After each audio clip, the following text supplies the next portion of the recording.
Las crisis son reveladoras.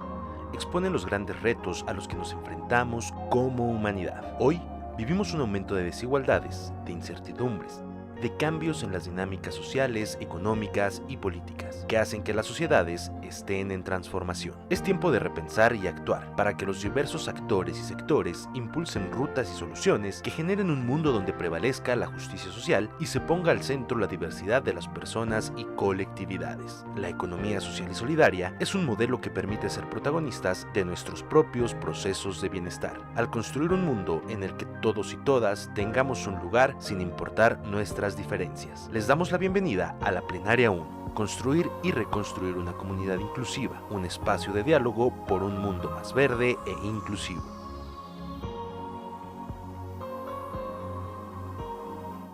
Couldn't join us at the very last minute, so unfortunately that we don't have any representative from Africa nor women panelists. So I present our excuse for that.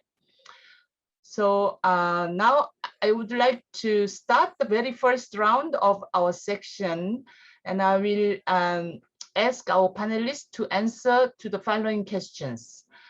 What are the necessary conditions for a more equitable world where everyone has a place?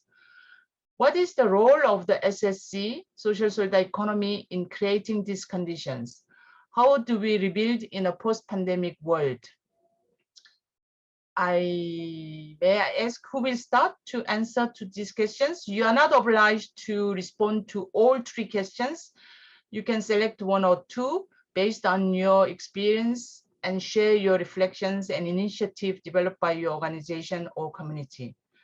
Who will start? If not, may I ask first Alberto Arenas, whether you could share about the role of ECLAT to build communities in a post-pandemic world? Hi, Mr. Arenas. Yes, I'm sorry. Could you hear me? Yes, we hear you. Very good. Okay. Now, sorry, I'm really sorry. It's my turn right now? Yes, you can start. I was just asking to start. How do you see the role of ECLAT to rebuild communities in Sure. a post-pandemic world? Okay.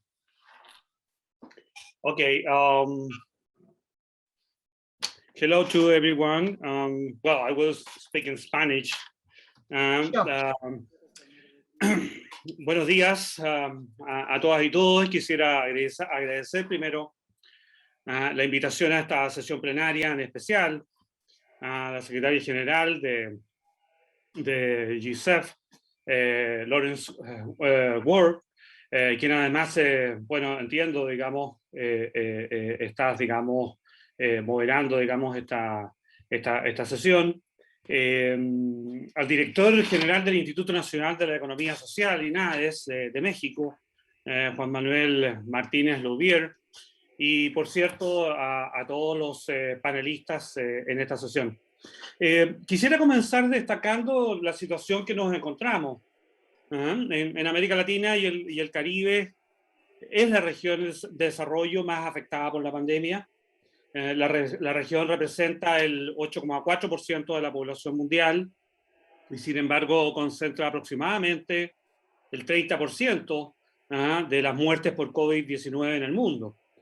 Además, la región sufre la peor contracción económica en 120 años en el 2020 y ya hay retrocesos visibles en los niveles de pobreza y desigualdad. La desigualdad es una característica estructural de las sociedades latinoamericanas y caribeñas que se han mantenido y reproducido incluso en periodos de crecimiento y prosperidad económica. La pandemia ha acentuado estas desigualdades y ha puesto de relieve las fallas e insuficiencias de los sistemas de protección social y de los regímenes de bienestar social. Y para avanzar hacia un mundo más equitativo donde nadie se queda atrás, necesitamos una mirada multidimensional de la desigualdad sustentada en un enfoque de derecho. Y desde un enfoque de derecho la desigualdad se manifiesta en que no todos los individuos pueden ejercer plenamente sus derechos económicos, sociales y culturales, y por tanto resulta una vulneración del principio de universalidad.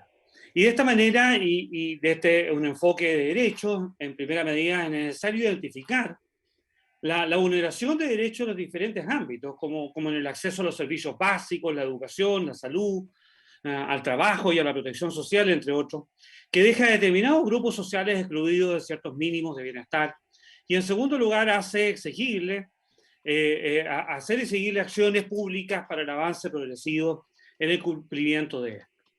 Existe un conjunto amplio de políticas que inciden en la reducción de la desigualdad, y en esta ocasión me enfocaré, digamos, en el ámbito del trabajo.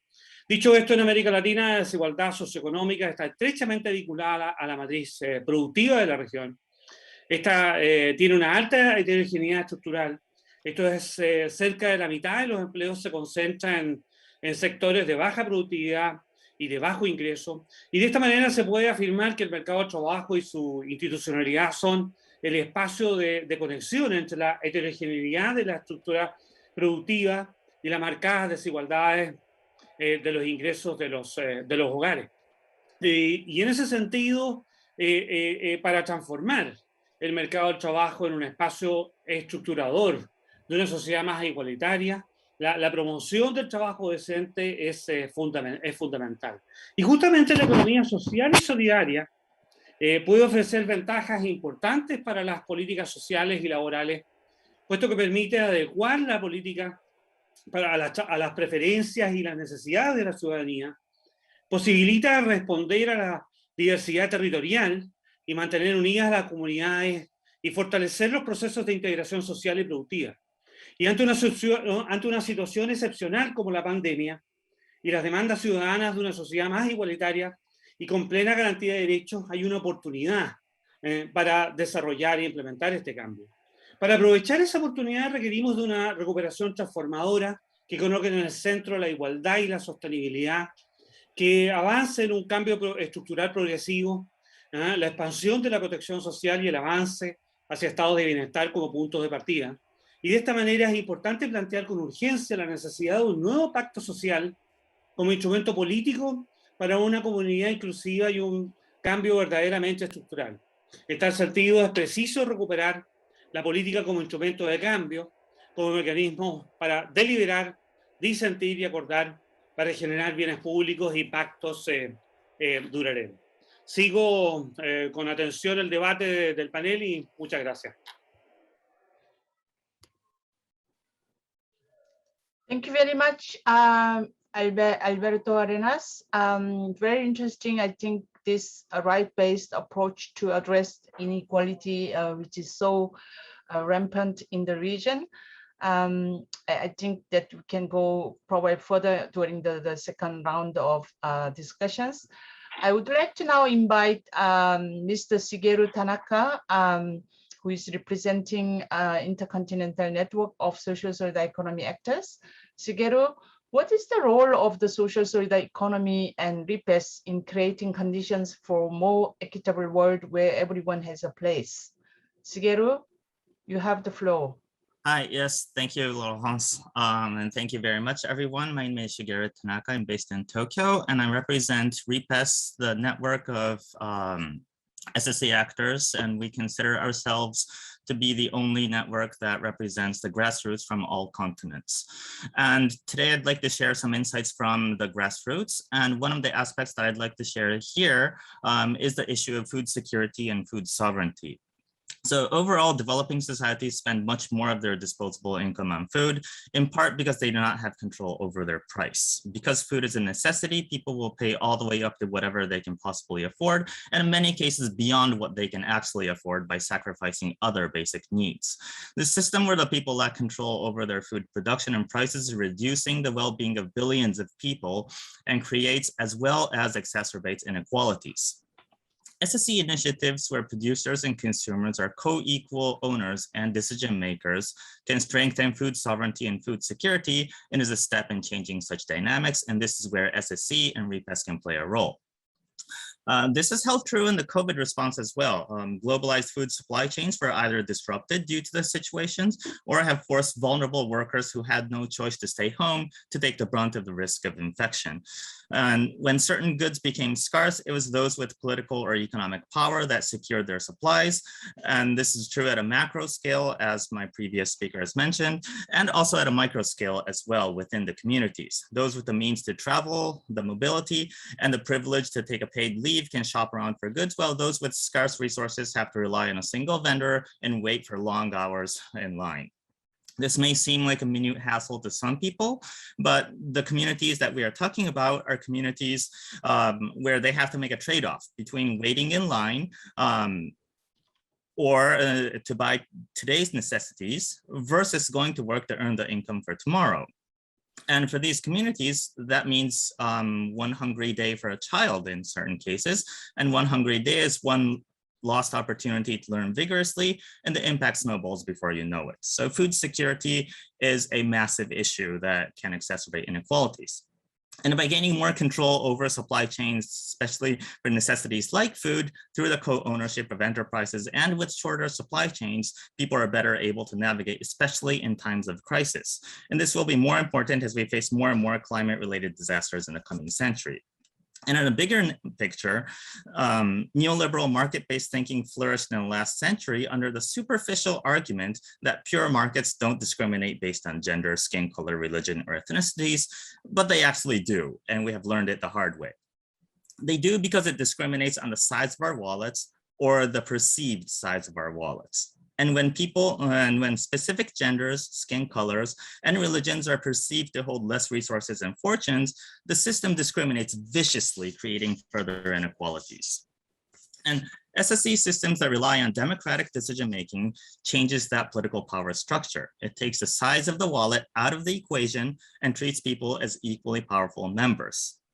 It is ideal that we foster such mechanisms for all goods and services, but it must at least hold for our basic human needs, and the most imminent is food. It's perhaps been the most commoditized of our basic human needs. So we cannot change everything at once, but if we were to identify a key aspect to alter the systems of inequality, I would say one such part would be to change our food systems into something more democratic and just. Thus, SSE initiatives that work on food sovereignty issues are typically the most developed across the globe, and we share that experience at REPES. At REPES, we have grassroots initiatives taking place in all continents, and you can learn more about that, some of our most active initiatives through our local members, through our website and newsletters too. And a lot of the programs in GSEF where our members take part is also a place to learn about more of those local initiatives. Thank you very much, Shigeru. I think it's a very important issue of food security and sovereignty that you have talked about. It's very good. Now I would like to invite our third panelist, Mr. Salvador Torres Cisneros. Mr. Cisneros, from your long experience of cooperative enterprise and trade unions, what are the necessary conditions that for you to create more equitable world where everyone has a place? And what is the role of the cooperative in creating these conditions? Mr. Cisneros, floor is yours. You can speak in Spanish, you can choose. Con mucho gusto. Yeah. Con mucho gusto. Buen día o buenas noches según sea el lugar donde nos escuchen. Un saludo a Lawrence. Un saludo a los organizadores, a los presentes, a las presentes. Un saludo de parte del Consejo de Administración de la Cooperativa Pascual, empresa 100% mexicana, que da empleo alrededor de 5,000 trabajadores y trabajadoras, con un producto ligado al campo mexicano a través de las frutas, a través del consumo de azúcar de caña. Reciban un cordial saludo de la Cooperativa Pascual y también de su área de marketing, que nos hizo favor de encargar esta reunión, atenderla y con mucho gusto. Quiero mencionar que En sí, el cooperativismo y la economía social y solidaria en sí lleva por naturaleza la inclusión de todos los sectores sociales, de hombres y mujeres, sin importar religión, raza, color, preferencias, y también hemos dicho, si las ideas políticas nos dividen en el sector social, evitar de discutir de cuestiones de ese tipo políticas. Y a veces hasta decimos también en el medio, oye, si le vas a tal o cual equipo de fútbol y te vas a pelear, pues mejor tampoco discutimos esa parte. Bueno, mencionar que en el cooperativismo es incluyente. Un ejemplo es la Cooperativa Pascual. Cuando era SA, solo había unas cuantas mujeres en administrativo. No había mujeres en otra parte. Hoy en día hay hasta en las áreas de producción, en las áreas de ventas. Eso era impensable. Hasta hemos tenido mujeres traileras que llevan el producto. De verdad, está documentado. Entonces, esa participación se da en todos los niveles en el cooperativismo. Es incluyente por naturaleza. Por eso lo promovimos. Por eso estamos en este esquema de economía social. El que se hagan este tipo de foros habla del esfuerzo que hacen las autoridades locales, tanto de la Ciudad de México como el gobierno federal, la Secretaría del Bienestar, el INAES, por supuesto. ¿Y qué necesitamos hacer? Mayor esfuerzo todos. Al gobierno le corresponde que se hagan políticas públicas para que el cooperativismo y la economía social, tal como lo dice el artículo 25 de nuestra Constitución, donde se prevé que debe de haber participación de la economía social y solidaria, en el artículo 25 de nuestra Constitución. Entonces, es trabajar todos en ese sentido, ciudadanos, ciudadanas, actores de la economía social y gobierno del país. Muchas gracias.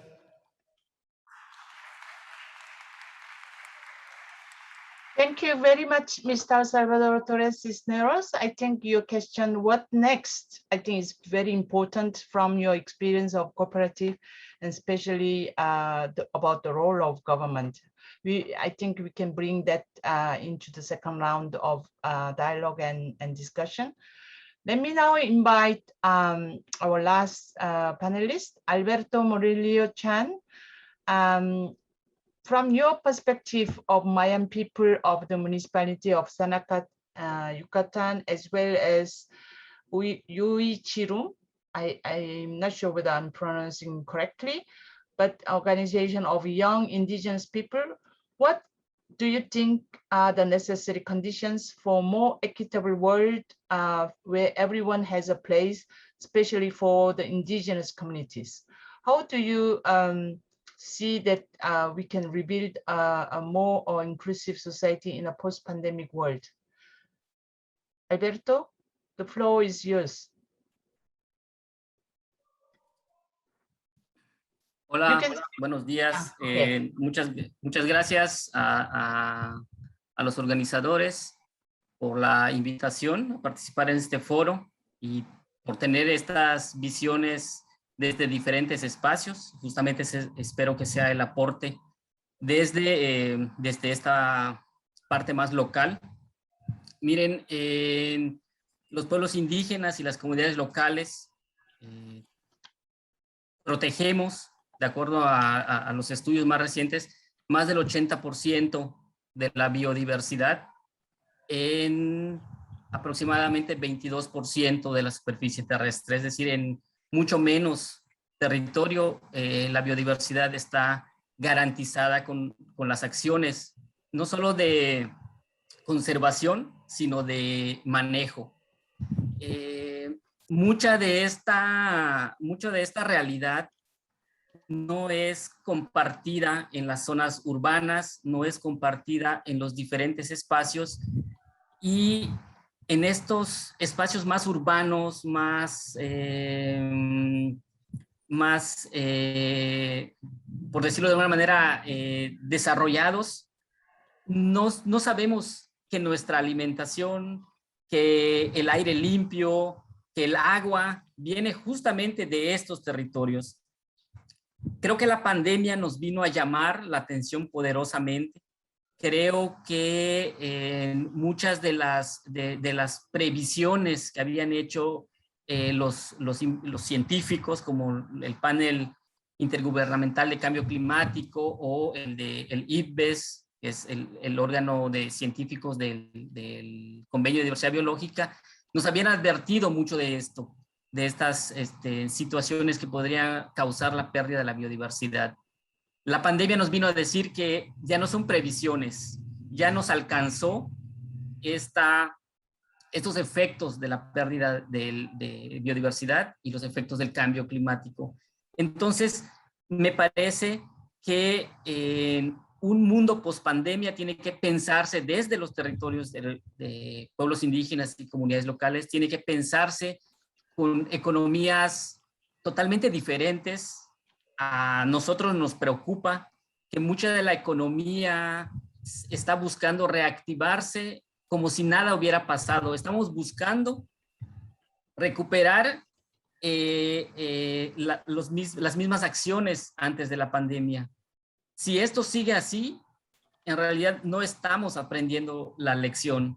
Y ya no se trata de una situación ambientalista romántica. Es una realidad que tanto la economía o eso que le llamamos de desarrollo tiene que ser diferente, tiene que ser pensada de una manera diferente. Y ya lo decía los otros ponentes, tiene que ser pensado desde un enfoque de derechos humanos. Y esto está reconocido incluso por muchos órganos internacionales. En el 2017, el relator especial de John Knox, de Derechos Humanos y Medio Ambiente, él textualmente reconocía o recomendaba que los territorios indígenas conservados desde la visión de los pueblos indígenas pueden o son más bien una forma de garantizar un medio ambiente sano, justo, limpio, no solamente para los mismos pueblos, sino para toda la humanidad. Entonces, ese debe ser uno de los focos más importantes, repensar nuestro desarrollo, repensar, incluso volver a plantearnos a qué nos referimos y si seguimos pensando y entendiendo lo mismo cuando hablamos de desarrollo, cuando hablamos de sustentabilidad. Muchas gracias.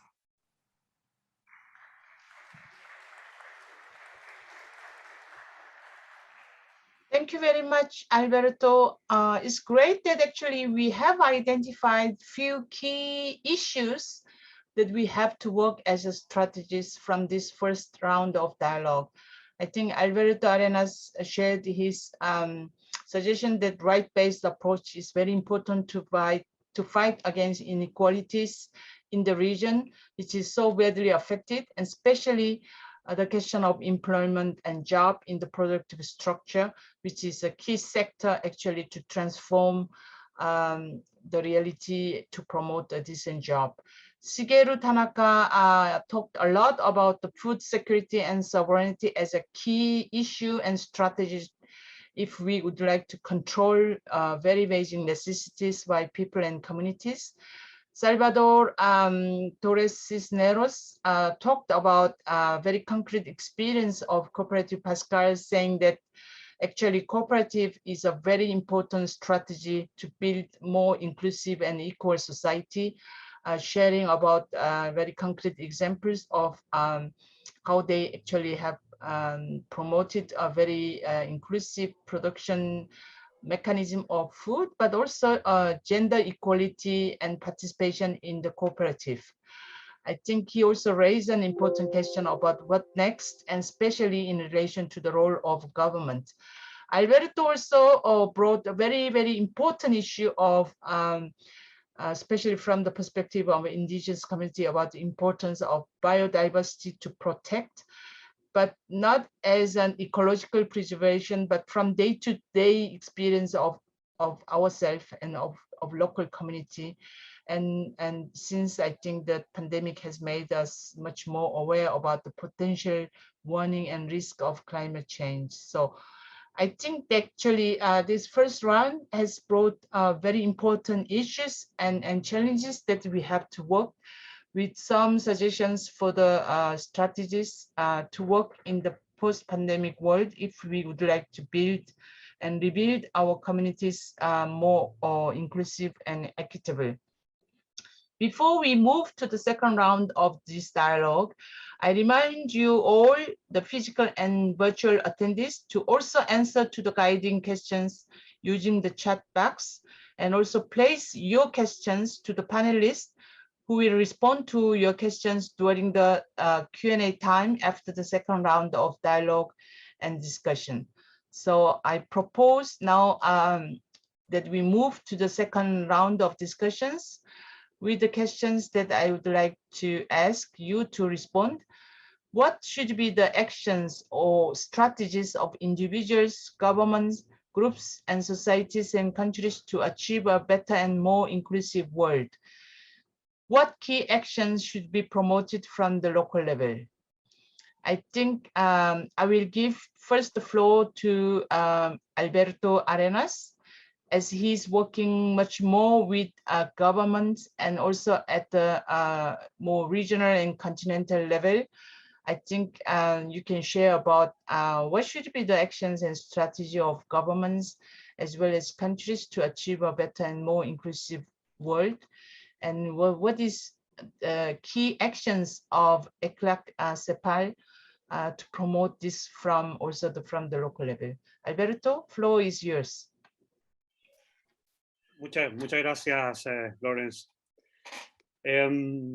Bueno, desde la Comisión Económica para América Latina y el Caribe, la CEPAL, en nuestro último periodo de sesiones, hemos planteado que los efectos propiamente tal de las tres crisis, tanto de un lento crecimiento, de la creciente desigualdad y de la emergencia ambiental, estas tres crisis, digamos, al mismo tiempo, digamos, que vive la región, afectan, digamos, a las economías y a las sociedades, por cierto, digamos, a nivel mundial, y desde luego, digamos, a América Latina y el Caribe, y se manifiestan, como lo mencionaba, digamos, de una manera global.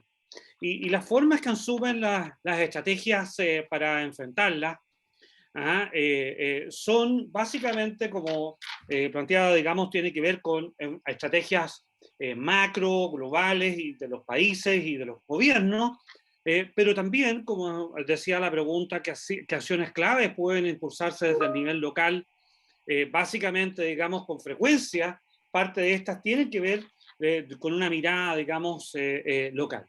Los sistemas económicos, sociales y ambientales son sistemas complejos, ¿no? Para los que no hay soluciones ni transversales ni uniformes, ¿no?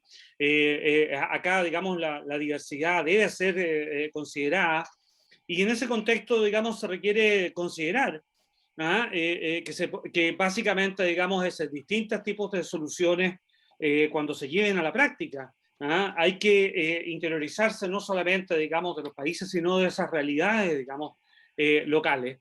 Y en ese sentido, intervenir de manera efectiva exige, digamos, no solamente el conocimiento local, sino capacidades en el mundo, digamos, local. Y en este sentido, la participación de los diferentes actores a nivel territorial es esencial para aumentar la calidad, la legitimidad y la sostenibilidad de las políticas públicas. Y en tiempos en que los recursos escasean, y hay una restricción muy importante, digamos, de lo que son básicamente las políticas fiscales, los espacios fiscales, digamos, en pandemia se han reducido. Y hay, digamos, y se demanda básicamente más transparencia. Es esencial apelar a que las políticas públicas se elaboren y se gestionen en colaboración con los gobiernos, organizaciones no gubernamentales y actores locales. Y en ese espacio los actores y organizaciones de la economía social y solidaria, a nuestro juicio, tienen un rol fundamental. La economía social y solidaria permite orientar estrategias de desarrollo territorial con las capacidades locales necesarias para resolver los problemas ecológicos, económicos y sociales que les son específicos, en un proceso que además puede estar estrechamente relacionado con la construcción de un estado de bienestar. En la región, en América Latina y el Caribe, hay numerosos ejemplos de mecanismos de gobernanza orientados al desarrollo inclusivo y sostenible, donde participan diversos actores y en muchos de los cuales participan las organizaciones de la economía social y solidaria, tales como cogestión de programas de cuidado infantil, compras públicas de alimentos a cooperativas para comedores estudiantiles y alianzas territoriales conformadas por instituciones académicas, gobiernos locales y organismos de la economía social y solidaria. Es justamente en este sentido que los diversos actores de la economía social y solidaria pueden ser centrales para acercar las oportunidades y los derechos a las personas, familias y comunidades de los territorios más rezagados. Y en este contexto, para avanzar hacia un desarrollo sostenible y más inclusivo desde un enfoque de derechos, la ampliación de los espacios de participación hacia las comunidades y familias como actores claves en el diseño y control de las políticas y programas que nos atañen es crítico, ¿no? Y en dicho proceso la economía social y solidaria puede ser un actor clave. Y en ese contexto, para el cierre, digamos, de esta segunda intervención, hago un llamado para destacar que la búsqueda de un mayor desarrollo social, inclusivo y sostenible son objetivos comunes tanto de la CEPAL como de la economía social y solidaria, y pondremos todas nuestras capacidades al servicio de este objetivo para construir sociedades más igualitarias y con oportunidades para todas y todos, y para que nadie se quede atrás. Muchas gracias. Thank you very much, Alberto. Very interesting and very important suggestions and conclusion. Let me now invite Shigeru Tanaka. Shigeru, what is your suggestions in terms of strategies and actions of groups such as the RIPES?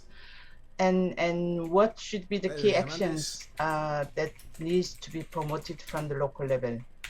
Shigeru, the floor is yours. Yes, thank you very much, Laurence. And I would like to actually jump onto the recommendation by the previous speaker with an emphasis on the local. And I'll go on with my example with the food security and food sovereignty issue, as that highlights various strategies and actions concretely. So beginning from a very small scale, there are, for example, community gardens. These can begin on private property, but as they become more an important part of the community, the land ownership can be an issue. And so we think about ways to collectively own the land as well as the operation of the community gardens through, for example, community land trusts maybe. Or when we have producers who are more developed and have market-based distribution operations, these can then be democratized through food co-ops and or community-supported agriculture that was born from the culture of take-a relations. And then this can be further scaled up to involve, for example, public procurers engaging in take-a relations or community-supported agriculture to have a more stable institutional support base. And now in the digital age, we even have new generation of online SSC shops like the Open Food Network too. So it's an evolving thing as well. And within all these various geographic scales, so the local community garden to land ownership issues to cross-regional community supported agricultures, within all these scales of activity, public policies can support or get in the way of such development. So what are the laws and ordinances that control land ownership? We have cases in Brazil where the public electricity company is leasing land under the power lines for community gardens. This allows miles of gardens to be developed, but then what about the land ownership? What if the operations change in the company? So how do we govern these quasi-public land? How is land ownership even defined, and how are legal entities established to formally own the property as land trusts? In countries like Japan, for example, farmland is regulated and cannot be sold to non-farming entities without prior government approval. What kind of legal entities can there be to facilitate or hinder community land trusts? What's the legal requirement to establish co-ops? So these questions of administrative or legal systems that either hinder or foster SSC are vital questions that need to be answered at both the country level, but also at the local level, because the local communities are very diverse, and the local community members and the administrative officials both need to have a very good knowledge of how these laws work. Because when we are talking about vulnerable communities setting up SSC initiatives, we're not talking about communities that are able to hire armies of lawyers that can go around these legal administrative roadblocks. They need to be able to facilitate it through this process to understand the system and to establish SSCs. And this is where local administration can play a big role in facilitating as opposed to hindering these initiatives from popping up. I'd also add an example, building on to the food security issue, as an example of public procurement for school lunches. And I actually believe the city of Seoul, who has been very instrumental in organizing GSEF, is actually one of the most progressive cities in this.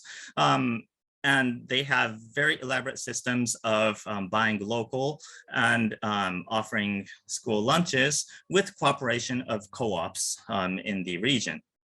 And these buying locally and preferably organic foods from co-ops for public school lunches can have big impacts to foster local food production and supporting local food co-ops. Now, buying local for school lunches itself does not automatically signify the strengthening of SSC food systems, but it brings it a big step closer, and it's a concrete step that, that local cities can take. And if you have producers already interested in SSC and consumers already interested in SSC to begin with, you can just throw them into a room and see what comes out. But at a societal level, at a city level, SSC cannot be promoted with just that. There needs to be some incentive, some push from the local administration that supports this and incentivizes this type of production and consumption. And there needs to be a process and steps to foster the trust and relationships that grow into SSC. And initiatives like buying locally is a step in that direction, but not a goal in itself. And in addition, the rules that regulate the production will be governed locally if these happen. So it's also an additional means of food sovereignty for the whole city.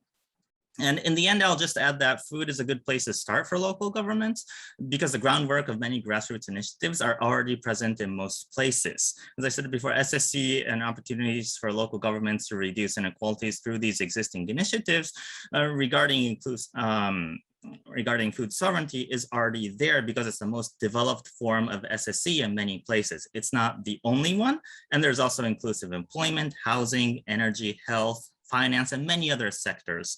But I just gave an example of how when we think about food sovereignty, these issues of administrative and legal barriers that local governments can work with SSC initiatives can be found. And it's similar with other sectors as well. And REPES is prepared to co-work on this difficult questions. Thank you very much, Shigeru. Very interesting proposal also that food as a good start point to make social solidarity economy actors and local governments to work together on food sovereignty. Thank you. Now I would like to invite Mr. Salvador Torres Cisneros. Mr.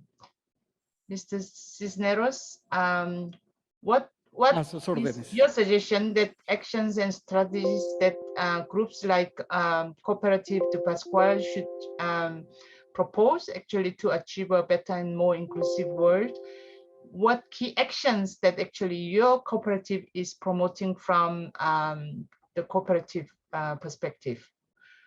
Floor is yours, Mr. Cisneros. Sí, con mucho gusto. Y continuando con la participación anterior, señalar que hay que hacer un diagnóstico de todos los retos que tenemos en el cooperativismo mundial, y no se diga el cooperativismo mexicano, muchos retos, porque el modelo social de economía es débil en el país México en comparación con otros países. Ya no nos comparemos, ¿verdad?, con los asiáticos o con los europeos o norteamericanos, con América Latina, incluso estamos siendo débiles en esta parte de la economía social. Entonces, es necesario hacer un plan estratégico, efectivamente. Hay que visualizar a dónde queremos llegar con la economía social. Yo mencionaba en la participación anterior que el artículo 25 de nuestra Constitución habla de que en la economía del país deben de estar presentes tanto el sector privado, el público y el sector social. Y hoy en día el sector social de la economía es el que tenemos que fortalecer con un plan estratégico de dónde queremos vernos en el futuro, una visión de futuro. De acuerdo a las propias cifras del Instituto Nacional de la Economía Social y Solidaria, INAES, que es parte de los organizadores, en México participamos con el 1.27% del Producto Interno Bruto. ¿Cuánto queremos que sea en 10 años, por ejemplo? Yo le pongo una década, porque si digo que dentro de un año, pues no va a ser factible, sobre todo por la situación mundial de salud que se vive. Pero si lo proyectamos a 10 años, ¿dónde quisiéramos estar? De ese 1.27% en 10 años. Si nos fuéramos de 1% por año, por ejemplo, en 10 años pudiéramos estar participando en el Producto Nacional, pues como el 10%, ¿verdad? Pero para eso hay que generar todas las condiciones. Yo quiero hablar del tema educación, porque no daría ese análisis estratégico, pues nos va a llevar a varios temas que hay que atender. Pero si nos vamos al tema de la educación, en el tema de la educación está la clave.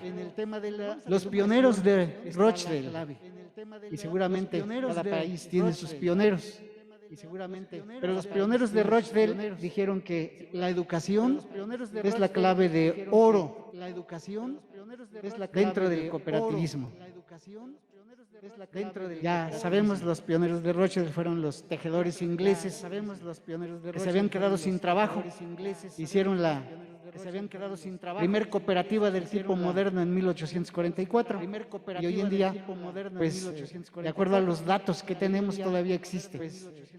Poner a la educación en el centro, pero se tendría que ver a través de gobierno que se puedan implementar los planes de estudio de la cooperación versus el individualismo, que está muy arraigado. Pero si se promueve la educación desde la niñez, vamos a crear a los cooperadores del futuro. We promote teaching about solidarity, and that way we can really see cooperativism grow in the future. Thank you. Thank you very much about your very concrete proposals. Actually, that is very interesting. Let's prepare 10 years plan, and especially starting from education. Why not to propose cooperativism as an alternative way actually to replace individualism by solidarity. Thank you very much. I think very interesting suggestion and strategy to hear that. Let me now invite our last panelist, Alberto Murillo Chan. Alberto, what is your suggestions in terms of strategies of, for instance, indigenous communities, but also others to join with you in alliance of achieving a better and more inclusive world? What should be the key actions that needs to be promoted from the local level? Alberto, floor is yours. Alberto, floor is yours. Alberto, floor is yours. Alberto, Alberto, Alberto, you are not with us? Alberto, you are not with us? We have lost him. Alberto, you are not with us? We have lost him. We lost it. Okay. We lost it. Oh, so this happens also in Mexico. Well, I think, yeah, of course, I think I cannot summarize that richness and diversity of the proposal coming from our panelists, but I think it's very interesting actually that from different perspectives, but some converging strategies are coming up. And especially, I think Alberto Arenas has talked about three crises that affected very badly the region, but strategies are needed at all levels, but specifically at the local level, which should be analyzed through local lens and the participation of local stakeholders. And in order to do this job, that is very important that we need to do this based on local capacities, knowledges, and skills of the people, and especially those who are marginalized. And so I think it's quite conversing with also what Shigeru has talked about. Shigeru has talked a lot about some issues such as land property and ownership, or especially if we would like to develop community agriculture, and a lot of issues related to the food sovereignty and security issues, but also that he insists a lot that it will be very important to build a partnership with government, and especially local government. Local administrative support are very important to those local actions to be successful, and food could be a testing bed for such an alliance or partnership between social economy and local government. And as I just said, Salvador Torres has mentioned very interesting proposal concretely that how actually we could support growth of social economy actors such as cooperative.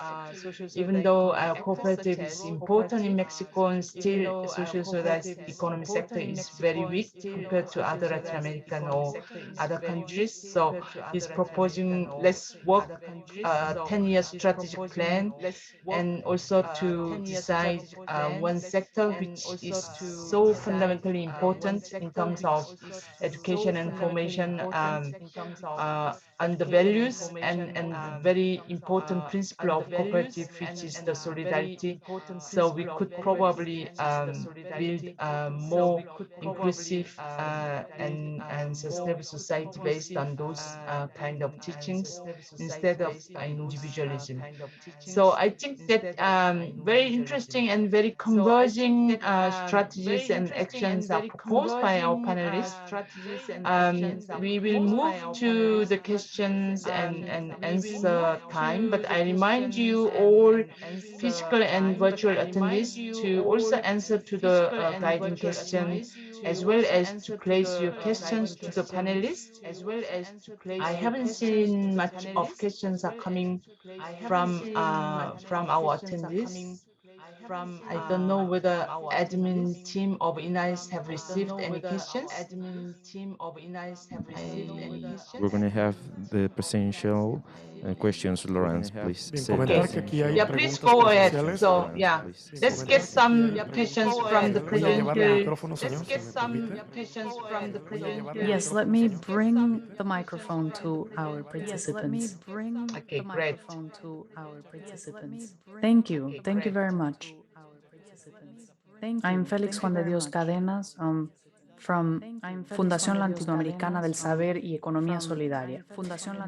I have a question not only for our panelists, but really to every participant here at GSIP. And the big question is, what is keeping us from, as we reconfigure or rebuild the world post-COVID, why don't we make sure that every social service and asset that is required, instead of then coming from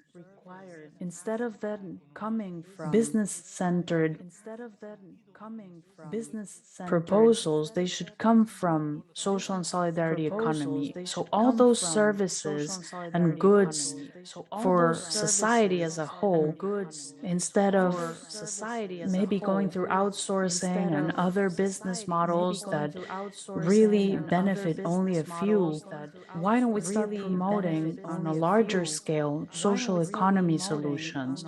We should make this a state-level policy that every good and service that the public administration needs should come from social and solidarity economy actors.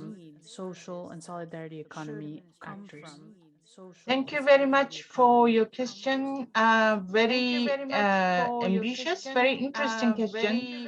What is keeping us here, and especially I think in this towards the post-COVID-19 world. And he's suggesting that we really need to mainstream SSC into all services, all the production of goods, and even government officials should come from SSC sectors. Who will respond? May I ask first, Alberto Arenas? Do you think it's possible whether we could bring all civil servant from SSA sectors? Could you take this question? Como tú mencionas, Lawrence, es una pregunta ambiciosa. As you well say, Lawrence, this is quite an ambitious and overarching question.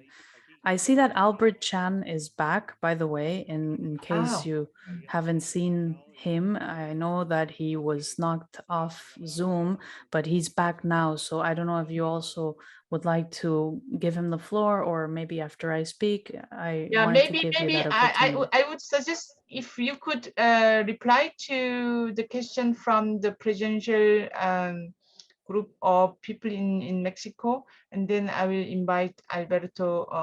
Yo sugiero, Lawrence, que desde... Lawrence, if I may, I suggest that INAIS Mexico answers this question more directly. That's my proposal. Okay, thank you very much, Alberto Arenas. So INAIS, I don't know who is there from INAIS team. Is there anyone who can respond to this question from the presidential group? In fact, I think, yeah, it's really that... Ya hay una persona que puede responder. Voy hacia ella. Yes, there's someone here who will give an answer. Let me bring the microphone closer. Very good. No, never mind. No, we don't have anyone. We don't have anyone. Okay, so I think it remains as a challenge, as a homework for us to think about it. While I think some of our panelists who could reflect about this question, let me invite our Alberto Murillo Chan, who was not able to share about the second question. Alberto, are you back? Are you there? Alberto Hola, Chan? buenos días de nuevo. Yes, hello, good morning. Great, welcome back. So Alberto, I Gracias. think, yeah, we have asked the Sí, second round of questions. Are you going to respond? okay.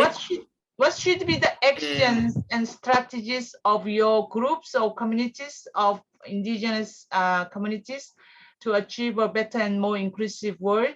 And what key actions should be promoted from the local level? Ya, creo que hay muchísima Yes, experiencia. well, I think there's a lot of local expertise that you can find of self-organization, community-based organization, especially in cooperatives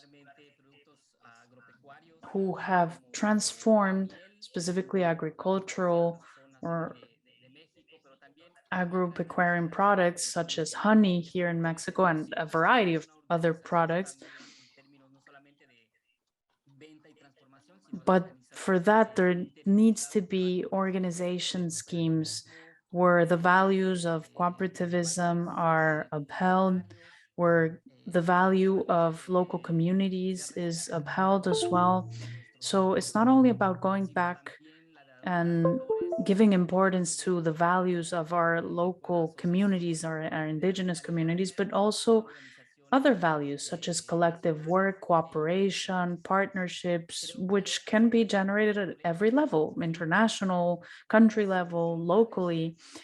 Conflicts and challenges that we face are global. And that's why our solutions also need to be global.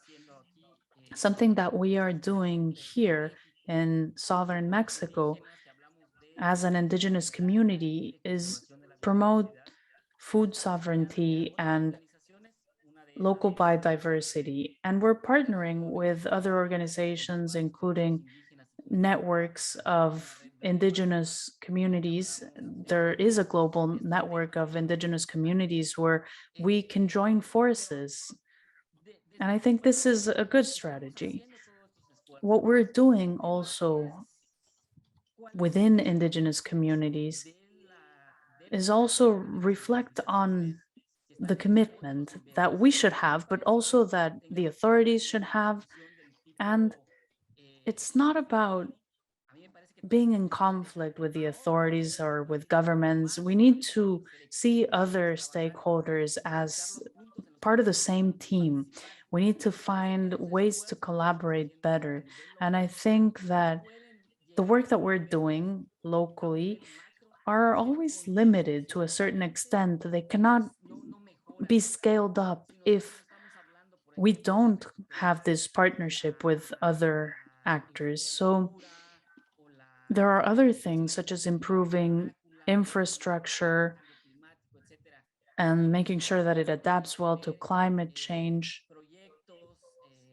And when governments come to propose mega projects that affect biodiversity, this always puts us in conflict. So I think it's important to have a permanent dialogue so that we can promote better initiatives.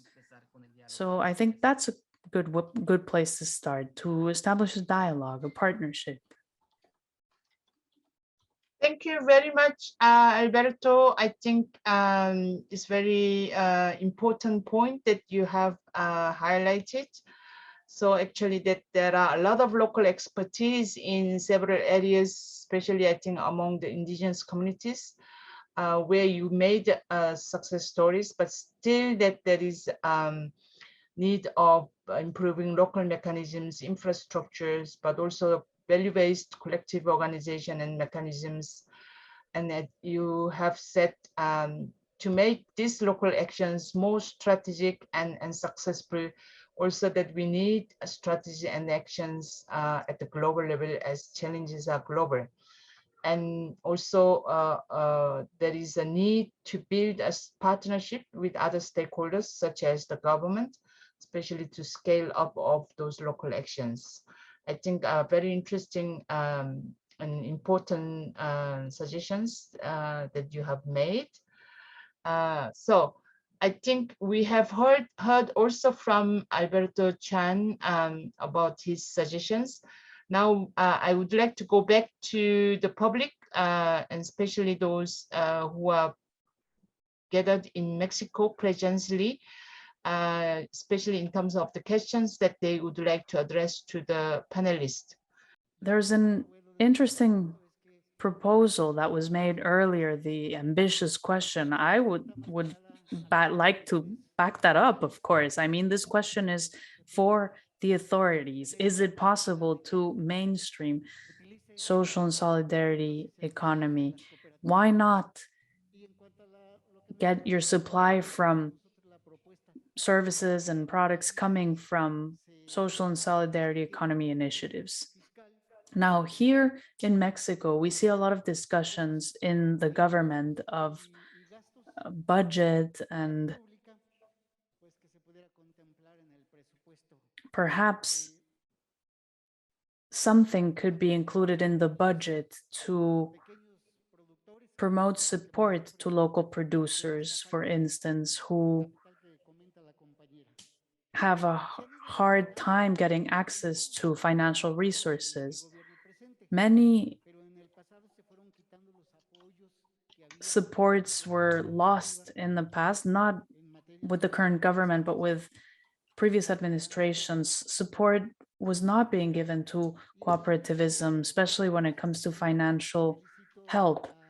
And that's why I would like to congratulate the current administration, in particular Mexico City's government, who has genuinely tried to provide support to cooperatives and SSE initiatives. When you see governments who are interested, as the Mexico City government is right now, or the city of Querétaro, you really see that it makes a difference. So I think it all starts with that political will as well.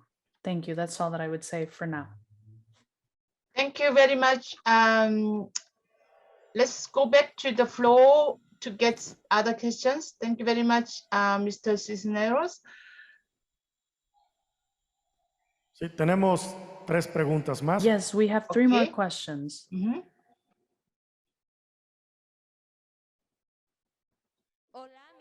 Hello, my name is Vianey Alvarez from the state of Morelos here in Mexico. And my question is, how are cooperatives rethinking their strategies in terms of technology and innovation to face the pandemic or any future crises that may come up? Thank you very much. I don't know who is going to take this question, but let's hear also 2 other questions first. Ok, entonces pasamos. Yes, let's hear the other questions then. Someone here had raised their hand, so maybe we can, yes, okay, please give us your name. Thank you. Maria Felix from Cooperativa Noviscali. From RIPES, we heard about the importance of building trust in relationships. So how do you think this trust can be built? What are the key aspects if we are to build those relationships? Salvador also mentioned the importance of having a 10-year plan here in Mexico. So how can we, young people, maybe join forces with you to start working on that 10-year plan, because we believe it's urgent. There are school level cooperatives, but there are some places where they don't exist. So maybe more training is necessary.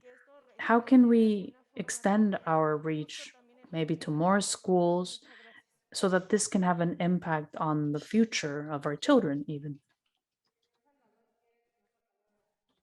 Thank you very much.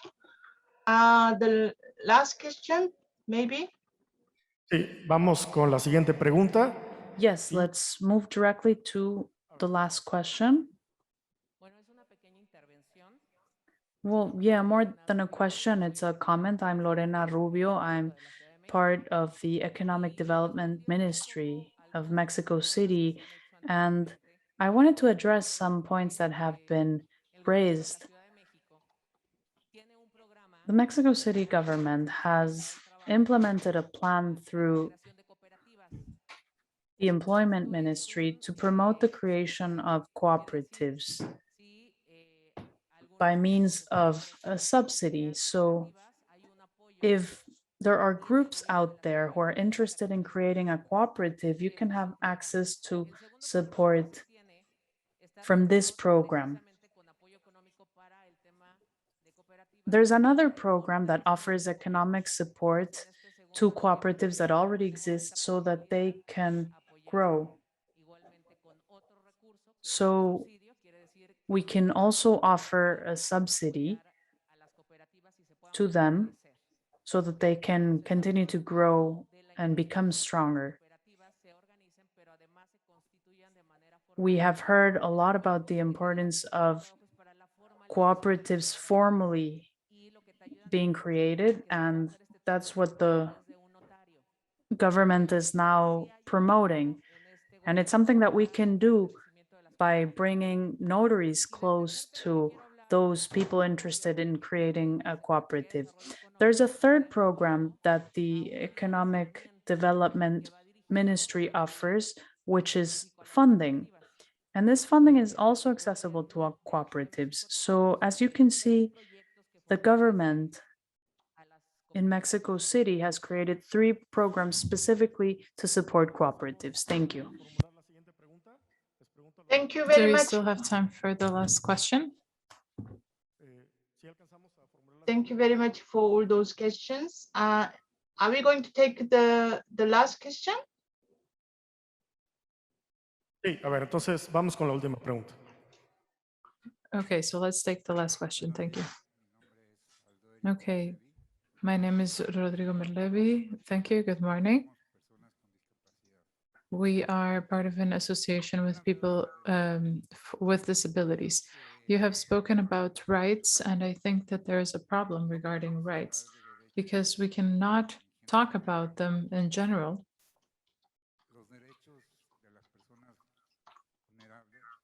When the rights of those who are most vulnerable are not being respected. Starting with the fact that there is no employment for them, and that is precisely why we are here. Because, well, fortunately, cooperatives exist, and this is something that must be said. But you also talk about education.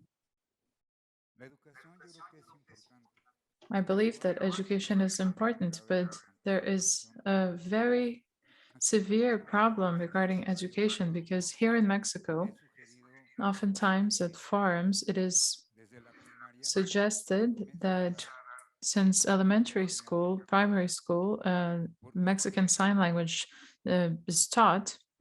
I think they're all very good questions and comments. I don't think I can answer all of them, but I will add some perspectives to many of them. So regarding the first participant, I'm fully in line. We do believe that all the sectors should be turned into SSE initiatives. And for that purpose, we are here.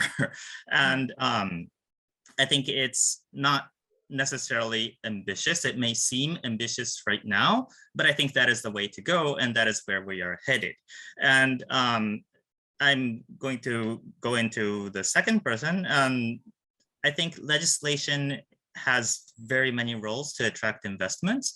And I showed an example of public procurement of school lunches, for example. And public procurement, I think, is a big issue. And it's because it creates the market for co-ops and SSE to flourish because there is an institutional buyer, the public government, to buy those goods. And it is typically the case that in public procurement decisions are made, we only look at the price tag. And that means we only look at what the cheapest service is or the cheapest good is. And is that how we really want to evaluate how our economy works? In SSC, we are here saying that it's not just the price, but how the goods are made. How is it respective of the environment, of the people? How is it inclusive towards people who are vulnerable, with people who have disabilities? And by saying that we will not only look at the price tag, we value certain aspects, and it creates a market, and along with market, we're able to attract investments. So I think public procurement is one approach to attract investments, which is a different thing from subsidies. And so that's just an example of how I think of the role of legislation to attract investments. And it is these experiences like these that change the overall structure of how our society works and how different sectors work.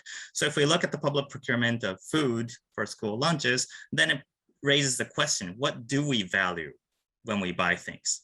And then that way it changes the public procurement for services, and it becomes the gear that changes how our society works, and it changes transformatively into turning various other sectors also in line with the cooperative principles or with SSC. And I think my time is up, but if I have another round, I will try to tackle the other questions too. Yeah, thank you very much, Shigeru. We will take some of other questions. Salvador? Sí, con mucho gusto. Bueno, centrándonos a la... Yes, with pleasure. So about the strategic plan question, strategic plans for the future, it is completely true. We need to include everyone. Besides working at the Cooperativa Pascual, I also am a part of the organization for cooperatives at a national level. I was the president for 4 years for the association, and I am now heading the surveillance or oversight department of this association. And so whenever you have any ideas to contribute to this plan, the credit for the ideas will also be given. And it is possible to outline a plan and include the INAES, the National Institute for Social Economy, to provide this document with the contributions, and we will provide all of the information so that you can file this request. This is how it could perhaps contribute to this round of questions. Thank you. I also would like to talk about the technology side mentioned by our moderator. What could we do with these new technologies? Well, if you went to our cooperative, Pascual, at this time, first and foremost, there should not be any groups of people. Of course, large groups of people, because of the current situation, are not possible. We also have school tours happening every day, all the time. They have been suspended for the time being until we obtain authorization to resume them. But we can have visits, about a couple of visits for a certain matter, but you need to have an ID tag, because if you don't have an ID tag, the security will not let you in. Of course, we must protect everyone's safety. But in the entrance, it is necessary to wash your hands with soap and towels, and then you have to go through a machine that's shaped like an arch, where you are sprayed with gel and alcohol. So there are many places where it is not appropriate. Well, we have interpreters, for example, talking about how to have more appropriate technology to clean, for this cleaning process, for this antibacterial gel cleaning. So if you go to a shopping mall, for example, there are these dispensing machines for antibacterial gel, but everyone is pressing on them, so it's not safe. Everything needs to be automated to avoid touching this type of devices. So there are automating opportunities for that. And in general, we need to analyze that. The third wave was very negative. There were not so many deaths as in the first and second wave, but there were also casualties. We all need to contribute as citizens of the world to stop this pandemic and do the best we can, because this will benefit society and it will also allow us to recover economically. Thank you. Thank you very much, Salvador. I think that, we are a little bit behind of time, so I will ask two others if you would like to take one or two questions to respond, but you can take, you can take during this time when we are trying to conclude. Now, I would like to propose that we move to the concluding message. I think that there had been quite interesting and conversion strategies, actions suggested both by panelists and also the public attendees, especially I think with regard to mainstreaming social economy as an alternative development model. So we need to develop a partnership with governments, with other stakeholders, but also we need relevant and effective public policies, starting from legislation, financial strategy, especially with regard to the financial support and budget allocated, but also political will of government, and especially for the local governments to work in close partnership and support of social economy and so on. So I think there have been many suggestions and directions which are coming out of this section.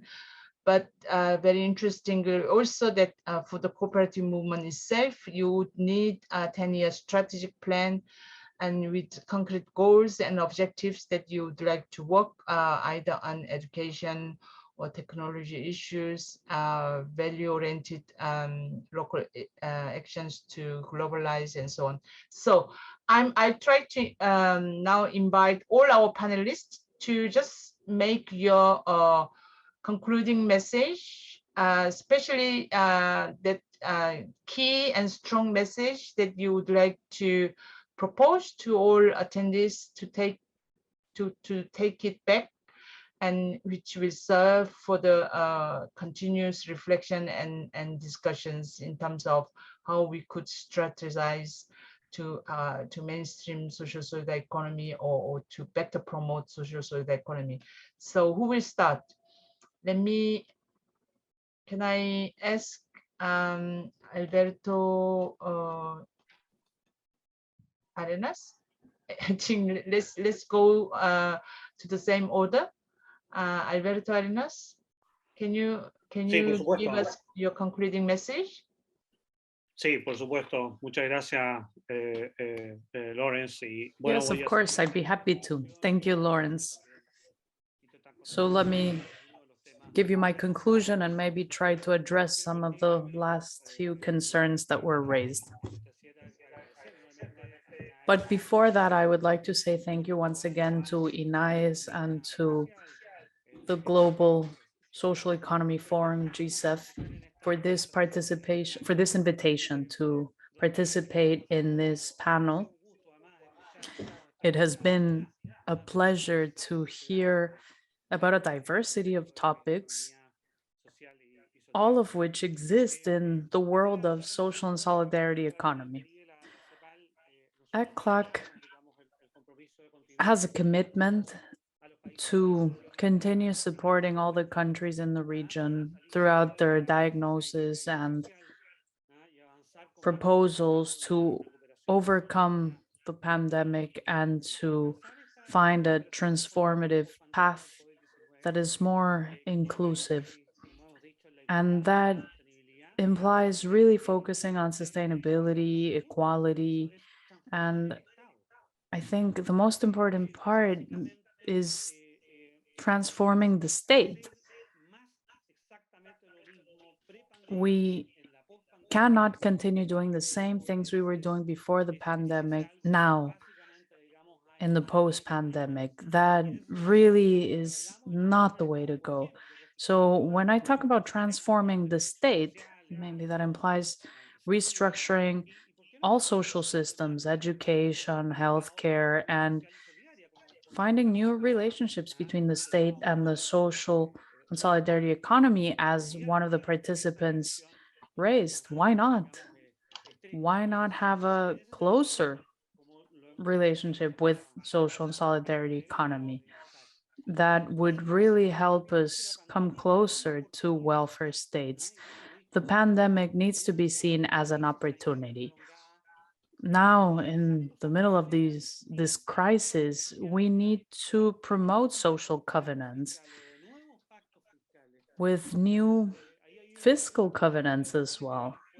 There was a question there about funding and how there could be access to funding and investment. And I think that this transformed state will require a new financial covenant as well in order to be sustainable, to guarantee social protection in a sustainable fashion as well.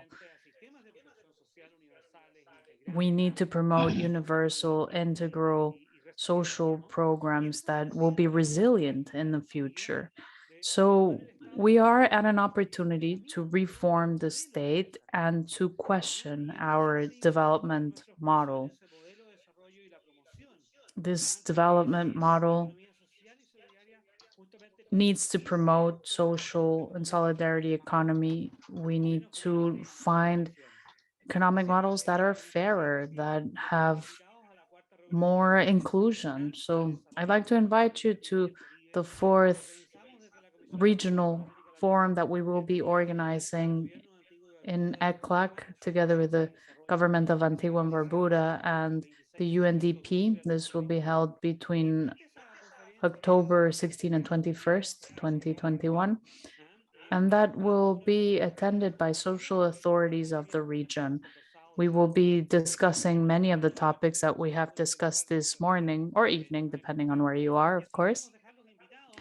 And so that's the last thing I want to say. I want to invite you to participate in the conference and in the parallel events. In fact, there will be a session on social and solidarity economy as well as decent work. And this is something that our friends from INAES in Mexico will be collaborating with. So we have had over 50 events of social and solidarity economy, and that should lead us towards more inclusive societies, more equal and sustainable societies. Thank you, Lawrence, and thank you all, to all the Thank other you very much. panelists and participants. Thank you. Thank you very much, Alberto Arenas, and also your concrete invitation to the 4th Regional Forum of ECLAC.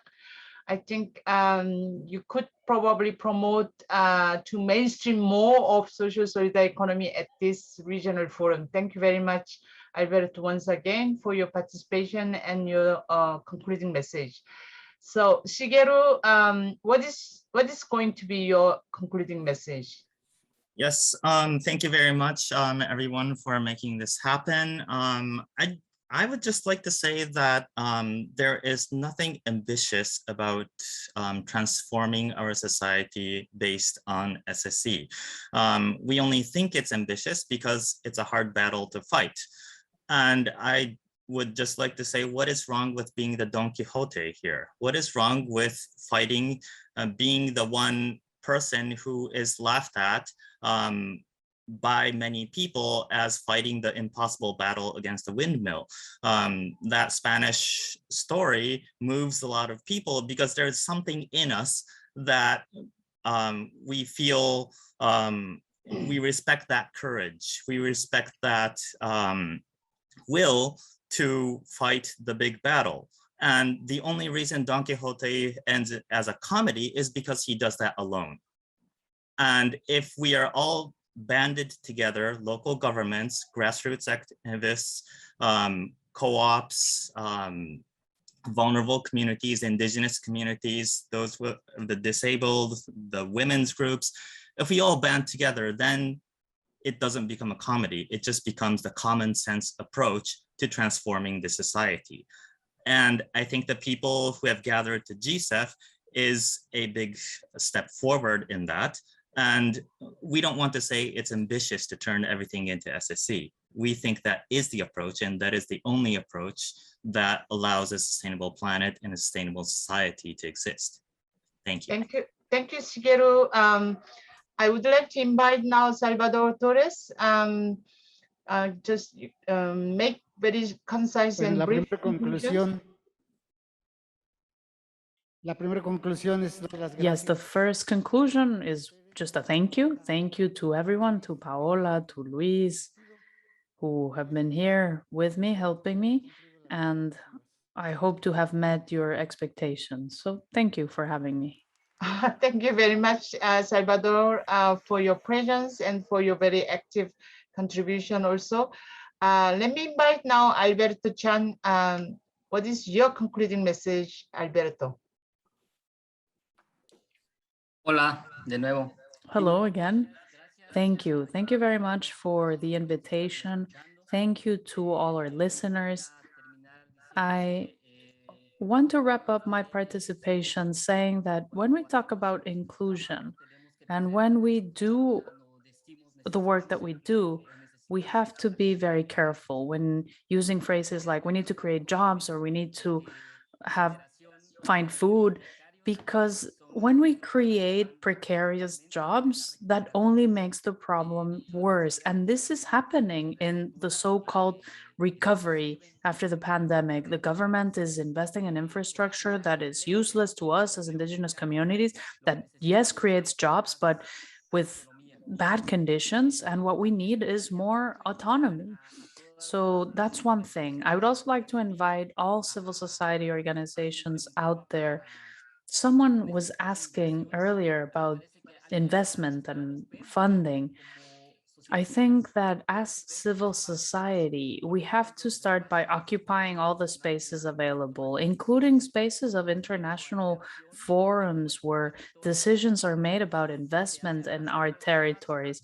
Sometimes it is done through the states, and it never really reaches us as is agreed in those forums. So that's why we have to be there. So that's my conclusion. Thank you all and greetings.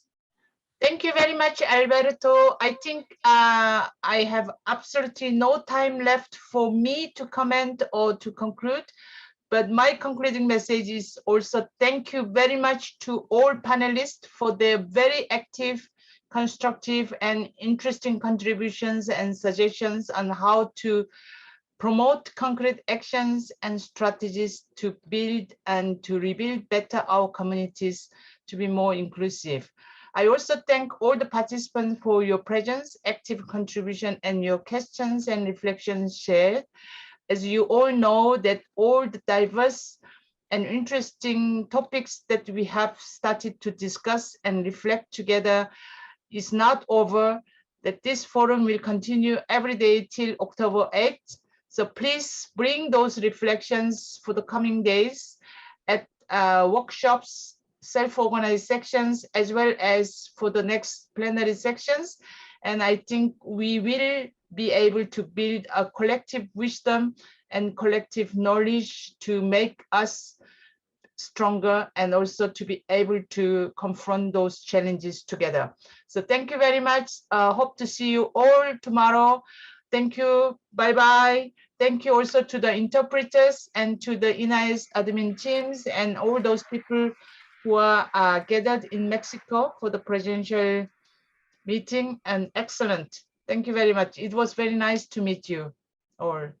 Thank you.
Declarado por la UNESCO como Patrimonio Cultural de la Humanidad, el Centro Histórico de la Ciudad de México es el más grande de América Latina y uno de los centros turísticos más importantes y bellos del mundo.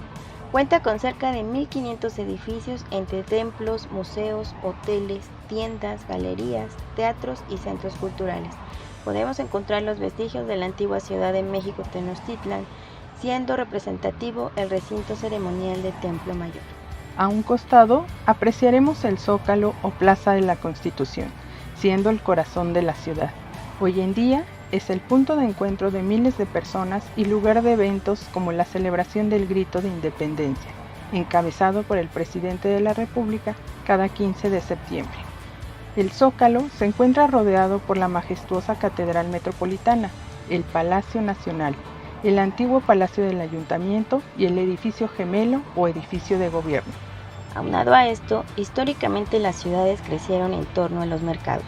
En época prehispánica eran conocidos como los tianguistlis o tianguis, donde se comerciaban plumas de aves, animales, chiles, piedras preciosas como la turquesa, el jade y la obsidiana. El intercambio se realizaba a través del trueque. Con el paso de los años, estos espacios han dejado raíces profundas que se han ido integrando en la vida de cada vecindario, gracias a su valor arquitectónico, patrimonial y artístico. En la actualidad, los mercados juegan un papel importante en la economía de cada barrio, colonia, pueblo, que contribuye a la identidad y propiedad de la comunidad, siendo el núcleo económico y social de cada rincón de la Ciudad de México. El mercado de mercados es la central de abastos. La central nunca duerme, siempre está en movimiento las 24 horas del día y los 365 días del año, ofreciendo a la comunidad precios bajos, calidad, variedad en los productos que comercializa. Ubicado en la alcaldía Iztapalapa, desde 1970, la central de abastos es un gran centro logístico que vive diariamente con una infraestructura que da empleo a 90,000 personas y recibe a más de 500,000 de visitantes al día, donde se venden los productos que se consumen en la Ciudad de México y área metropolitana, así como algunos estados de la República. Da un festín a los sentidos con los colores, aromas y sabores de los mercados de la ciudad.